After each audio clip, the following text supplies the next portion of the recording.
meninas, olá amigas, uma honra estar aqui. Recebi o convite já há um tempo e assim é um prazer, né, falar da palavra de Deus. E todas as vezes que a gente vai falar da palavra de Deus é uma responsabilidade, mesmo sendo uma devocional, mesmo sendo um testemunho, porque falar de Deus nos traz responsabilidade e alegria também. E quando eu comecei a pensar no que falar, eu fui procurar a vontade de Deus para aquilo que eu fosse compartilhar com vocês. E veio na minha mente, e nós temos a mente de Cristo, né, um texto da palavra de Deus que é muito praticado por mim, vivenciado por mim. E aí eu orava e falava assim, Deus, é isso mesmo? E via o mesmo texto. E aí Deus me deu até o tema, né? E o tema, quando Deus me deu, que já faz aqui uns 2 meses que eu preparei, o tema era amizade que te traz vida, que te traz pra vida. Só que hoje, né, nos dias que eu estou vivendo, eu talvez mudaria o tema para não caminhe só. Não caminhe só. E às vezes a gente precisa de pensar, e é isso que eu vou falar para vocês, é uma devocional, né? Será que nós temos alguém para caminhar com a gente? Né? E nós vamos hoje pensar nisso, pensar sobre isso. E eu vou usar um texto que é muito conhecido, que é sobre a ressurreição de Lázaro. É um texto que todas nós conhecemos, mas eu vou ler alguns versículos apenas e nós vamos tirar a aplicação nesses versículos para a nossa vida, que é como eu leio a Bíblia. Todas as vezes que eu leio a Bíblia, eu bombardeio de perguntas e quero saber o que Deus quer falar comigo, né? Então nós já vamos agora para os versículos e as aplicações em seguida. Então, o versículo 3, né, que nós vamos de João 11:3, ele diz assim: mandaram, pois, as irmãs de Lázaro dizer a Jesus, está enfermo aquele que você ama. A gente já sabe quem eram as irmãs de Jesus. Maria, inclusive, já tinha banhado os pés de Jesus com o melhor perfume, né? Então eles tinham um relacionamento com Jesus. E elas mandam avisar para Jesus que Lázaro estava enfermo. E aí, a primeira pergunta que eu faço para vocês e que eu já fiz para mim, né? Você tem alguém para comunicar sua dor? Você tem alguém para quem você possa mandar um recado? Ou você tem alguém que, quando você não tiver nem condições de mandar um recado, que possa mandar um recado para aquela pessoa que vai vir na tua direção, na direção da sua dor? Pois elas tinham. E esse recado chegou até Jesus, né? E a gente sabe no decorrer da história que Jesus, ele estava em outro lugar, ele estava fazendo milagres e estava numa outra região, né? E Jesus, ele decide, vou ler o versículo 7, eu estou pulando alguns versículos. Esse texto, ele é muito rico, mas nós não vamos falar das outras situações maravilhosas que tem o texto. Nós vamos pegar sobre questão de relacionamento. E Jesus, no versículo 7, ele diz para os discípulos dele, ele fica sabendo que Lázaro estava doente, ele diz assim, vamos para a Judéia outra vez. E aí o que acontece? No versículo 8, disseram os discípulos, mestre, ainda agora os judeus queriam nos apedrejar e nós vamos voltar para lá? E aí não vou ler os outros versículos, mas inclusive tem um discípulo que diz assim, vamos voltar e vamos morrer com ele. Então, são 4 tópicos. Então, esse primeiro você tem alguém para comunicar sua dor? Agora, eu diria, você tem alguém que não mede esforços para vir até a sua dor? Porque Jesus poderia ser apedrejado, mas ele estava pronto para ir, porque o amigo dele, Lázaro, estava enfermo. Então, Jesus, ele decide ir independente da ameaça. E muitas vezes a gente tem a dificuldade de chegar até a nossa irmã, mas a gente faz, o tempo, a correria, mas quando a gente sabe da dor, a gente vai. Então, a pergunta você tem uma irmã, né? Uma amiga, uma irmã em Cristo que se importa com você a ponto de superar os obstáculos e ir na direção da sua dor? Então eu tirei isso para minha vida, né? E aí vocês vão pensando, porque no final da conclusão, se você realmente percebeu, poxa, eu não tenho essa amiga, é bíblico isso, tá? Tudo que eu tô falando é bíblico. Então a gente vai orar para que você tenha, né? E quem já tem vai agradecer. Aí, continuando, Jesus ele foi e sabia que Lázaro já havia morrido. Ele falou que Lázaro tinha adormecido e os discípulos acharam, se ele dormiu ele vai acordar, mas Jesus sabia que humanamente já havia um ponto final, mas ele vai na direção de algo que parecia um ponto final para colocar uma exclamação, desperte. Ele fala, eu vou despertá-lo. Aí Jesus vai. E quantas vezes a gente passa por momentos de adormecer na fé, desanimar, né? Mas se tem aquela amiga que não mede obstáculos para estar até você, que possamos ser grata, né? E Jesus fez isso. Então no texto, quando eu leio esse texto, eu me identifico muito, porque Deus me deu a graça de ter esse cuidado, né? Aí pulamos todas as outras partes em que as irmãs de Jesus pensam, poxa, se ele tivesse aqui, isso não teria acontecido. E aí Jesus decide ir, e ele faz assim, uma analogia falando, aqueles que caminham de dia conseguem, mas se caminhar à noite tropeça, quer dizer, ele vai, ele não tem medo. Ele não tem medo de enfrentar. E no 34, a gente já pula um pouquinho, ele chega até lá e ele vê muitas pessoas chorando, no 33. Mas no 34, ele fala assim, aonde que ele foi sepultado? E Jesus pergunta, e quando eles mostram para ele o sepulcro, eu vou ler aqui, eles responderam, vem e vê. E aí, esse é o menor versículo da Bíblia, né? O 35 fala assim, e Jesus chorou. Jesus foi, perguntou onde estava, embora ele sendo 100% Deus e 100% homem, ele já sabia. Mas ele pergunta da dor, do momento, do ponto final. Aí a pergunta do tópico 3, ele diz assim, você tem uma irmã, você tem uma amiga, né, que ela chora a sua dor, ela chora por seus fracassos, ela chora por muitas vezes te ver no engano do pecado, e quando Jesus vê a situação, ele chora. E a morte de Lázaro, ela pode ser representada como o nosso esfriamento espiritual, tristeza, às vezes medo, às vezes desistência de continuar. Jesus sabia, mas ele queria ouvir. E aqui a gente pode pensar também numa amizade mais profunda, de querer ouvir. Muitas vezes nós queremos só falar. E ele pergunta, onde que está o sepulcro? Será que nós temos uma amiga que chega e fala, onde está doendo? E também, será que somos essa amiga? A gente vai concluir pensando nisso também um pouquinho. Mas que chega para você e fala, onde está doendo? Fala para mim. E Jesus, quando olha, ele se compadece.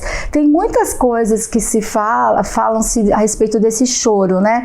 Eu prefiro, para minha vida, eu tirei que ele chorou de ver que aquele amigo dele estava lá e de ver que a vida é tão frágil, que somos tão fracos. E ali havia multidão de pessoas chorando e ele sabia que ia acontecer algo para a glória de Deus, mas a nossa humanidade muitas vezes não nos permite ver que o ponto final pode ser um grande recomeço para a glória de Deus, né? E aí, agora nós vamos pro 41, pulando um pouquinho, né?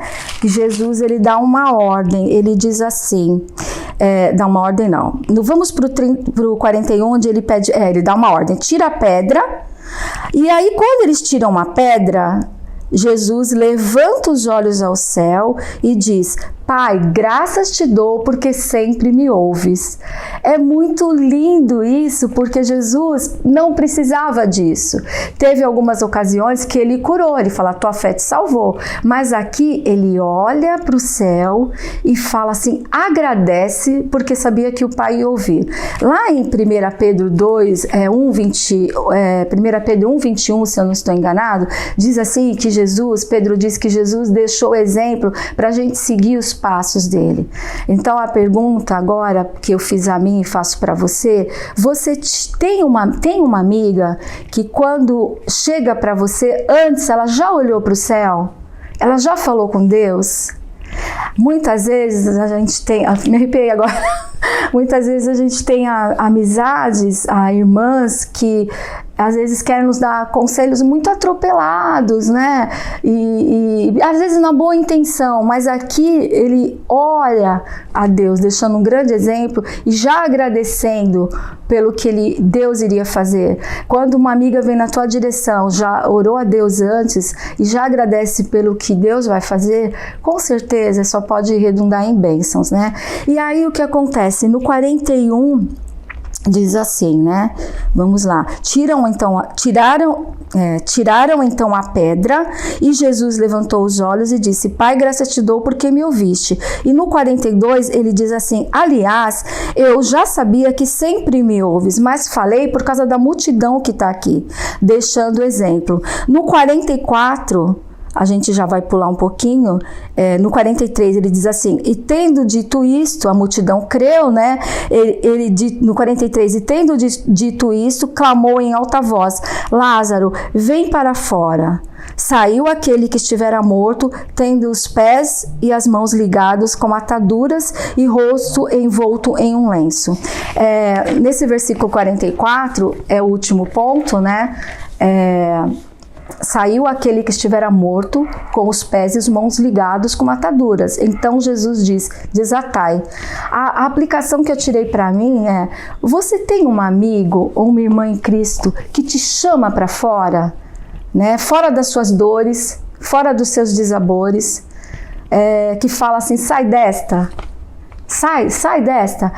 Porque ela já confia em Deus e ela vem e te traz para fora. Ela não quer ver você ali morta. Você tem essa amiga que ajuda a desatar as ataduras, porque ele diz assim: tira as ataduras, porque Lázaro saiu, mas ele ainda estava preso pelas ataduras. Então é como se ele estivesse vivo, ressuscitado, como não? Ele estava, mas se não tirassem as ataduras dele, ele ia ficar paralisado. Então, quando você tem uma irmã, uma amiga que chega para você e fala: sai dessa, essa amiga vai ter que gastar um tempo contigo, tirando as ataduras, te orientando, se é uma enfermidade, cuidando, se é uma dor no coração, orando, te encaminhando e ajudando você a prosseguir. E foi o que aconteceu, né? A pergunta então fica assim aqui no final, né? Você tem alguém, ou você é alguém, né, que ajuda a desatar as ataduras daquele que se encontra paralisado, mesmo estando vivo, né, morto? É uma pessoa que está ressuscitada, mas vivendo como morta, porque ela não caminha. E aí, assim, a conclusão que eu tiro, né, é assim: olha, de tudo que nós ouvimos, né, você tem uma irmã, uma amiga que vai na sua direção? A segunda pergunta: você é uma irmã ou uma amiga que vai na direção de alguém, né? E a terceira é: você quer ter uma irmã assim? Você tem caminhado, você tem vivido nesse caminhar? E aí eu concluo, é um texto conhecido, se vocês quiserem, eu sei que vocês já conhecem, mas lê nessa perspectiva de amizade, porque era o que tinha. Depois, mais à frente, no mesmo capítulo, no livro de João, vai ver Jesus na casa deles, então eles eram íntimos. Amizade é relacionamento. Nós precisamos de chegar a Deus, primeiramente, mas relacionamento foi ideia de Deus. A palavra de Deus diz: chorai com os que choram, se alegrai com os que se alegram. Se eu não estou perto, eu não vou chorar. Se eu não estou perto, eu não vou me alegrar. E a palavra de Deus diz isso, né? E eu tenho 43 anos de cristã, né? Que eu me entreguei a Jesus, e eu só cheguei até aqui porque na infinita graça e bondade e misericórdia de Deus, Ele me enviou irmãs, amigas. Eu até escrevi, porque é importante, né? Olha, que chorou, que me amou, que me exortou, me trouxe para fora do sepulcro muitas vezes e me perdoou. Me ensinou a continuar, né? Glória a Deus que em Cristo nos faz igreja. E quem sabe o momento que eu estou vivendo agora, eu apenas compartilhei a minha dor e eu estou sendo acolhida, minha família está sendo acolhida. Quando eu fui preparar, eu não estava passando pelo que eu estou passando hoje, foi pensando nas minhas dores individuais, hoje é na dor da minha família, e como compartilhar faz bem, e como vir alguém na tua direção é importante, por isso que Jesus instituiu a igreja.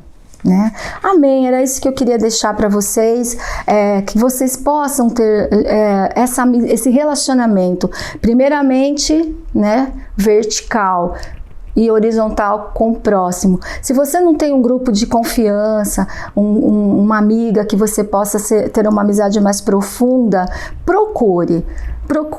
É ideia do Pai que a gente se relacione, é ideia do Pai que a gente leve as cargas uns dos outros. E eu precisava de fazer isso, porque a minha existência até hoje e até a eternidade foi porque eu tive e tenho essa cobertura espiritual, esse alguém que deixou tudo e veio até mim. Vamos orar? Pai, eu te agradeço porque em Cristo Jesus nós somos família, em Cristo Jesus o Senhor nos manda irmãs, em Cristo Jesus o Senhor nos faz igreja, e em Cristo Jesus o Senhor nos permite continuar e nos permite ter feridas saradas, pessoas que cuidam, que nos abraçam, e queremos te pedir para sermos essas pessoas, para termos a mesma disposição que Jesus teve, de não medir esforços, de perguntar onde que está doendo e falar, sai para fora. Senhor, se existe alguma irmã que ao ouvir isso fala, eu não tenho esse tipo de relacionamento, eu não tenho essa pessoa que possa cuidar de mim, eu sei que o Senhor Jesus cuida, mas alguém que possa me tocar, que possa estar perto, caminhar junto para o céu, que o Senhor abençoe, que o Senhor leve, que o Senhor nos mostre, que o Senhor nos aproxime umas das outras. Obrigada, Senhor, por esse momento, por essa tarde, por tudo que o Senhor tem feito, em nome de Jesus. Amém. Obrigada.